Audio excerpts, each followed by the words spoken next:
You are a three-dimensional organism spending most of your life inside a flat surface, and your nervous system is not built for it. You feel tired, but you haven't moved. You feel overstimulated, but you haven't encountered anything with weight. You feel socially drained, but you haven't shared physical space. That contradiction isn't weakness, it's compression. For most of human history, experience had depth.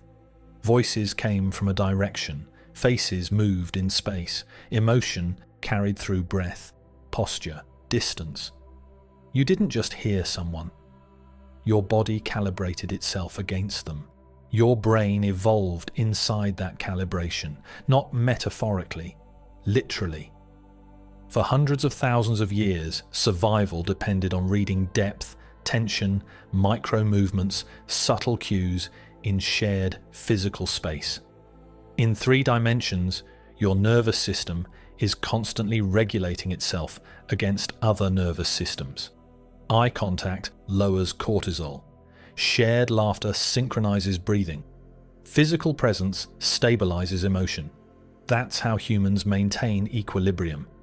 Now consider how you spend most of your day. Text, images, avatars, usernames, rectangles of light. We replaced presence with representation. And your brain still expects the missing data. Screens remove depth cues. They remove peripheral awareness. They remove physical consequence. They remove hormonal synchrony. What remains are symbols.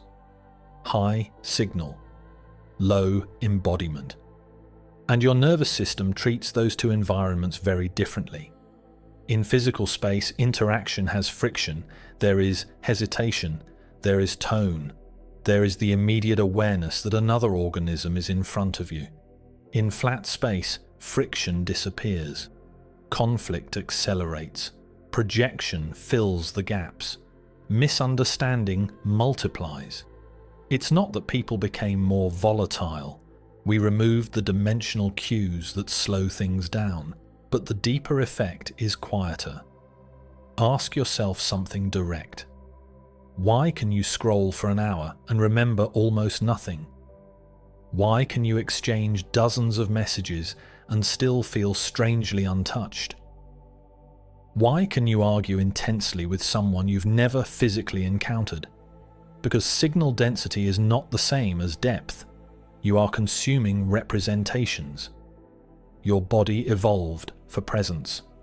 You can receive constant stimulation without emotional regulation. You can be visible without being known. You can be connected without being co-regulated. And your nervous system keeps waiting for something heavier. In 3-dimensional environments, meaning emerges through resistance. Effort, shared struggle, awkward pauses, unpredictable silence. There is gravity in physical space. There is weight. Flat environments reduce friction. They are smooth, efficient, endlessly responsive. But when everything becomes frictionless, nothing leaves a mark. That's why so much of modern life feels strangely unreal.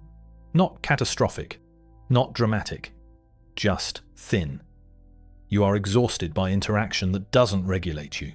You are overstimulated by signals that don't stabilize you. You are comparing yourself inside environments where context has collapsed.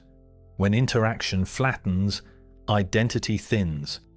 In physical life, identity forms slowly, through repeated contact, through embodied memory, through shared physical history.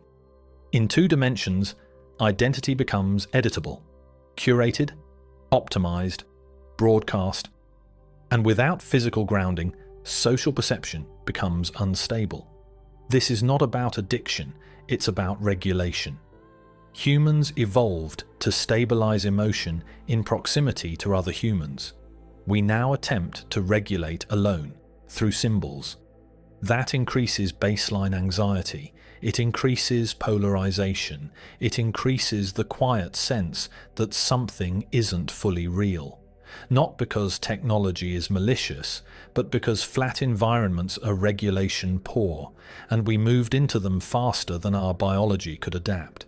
Screens are powerful tools, but tools have functions. Flat tools were meant to coordinate dimensional life, not replace it. Messaging was meant to initiate gathering.